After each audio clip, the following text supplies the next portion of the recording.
to protect the community, both in terms of general stereotyping and racism, but also to try to deal with government issues.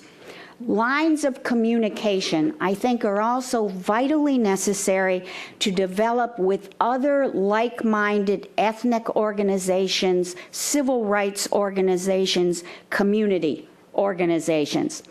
And in that sense, I'd like to mention, in particular, the lines of communication that were established between Arab Americans and Japanese Americans prior to 9/11. That several years prior to 9/11, Access in Detroit and Japanese organizations had set up lines of communication, had held joint meetings. Japanese American organizations helped to advise on displays and approaches to take in the Arab American Museum. And in fact, they had sponsored a joint conference dealing with the internment of Japanese Americans during World War II.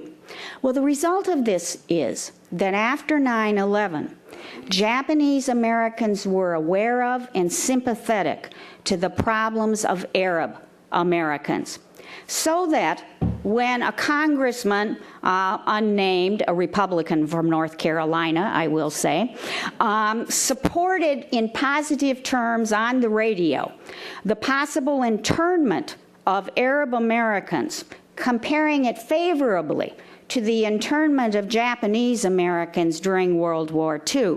Japanese American organizations were over that like a wet blanket.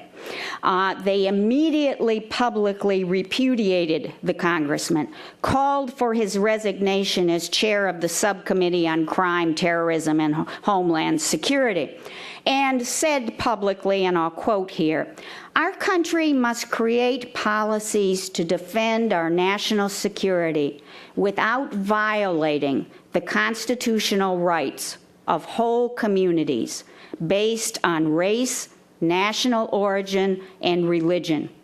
The representative's defense of the internment of Japanese Americans is ridiculous."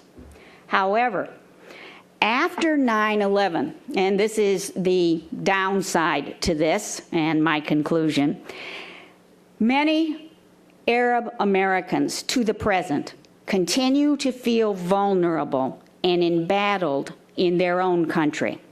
And frankly, in the present climate of warmongering, the ongoing conflict in Iraq, the endless war on terrorism, the unresolved Israeli-Palestinian conflict, frankly, the social and political climate for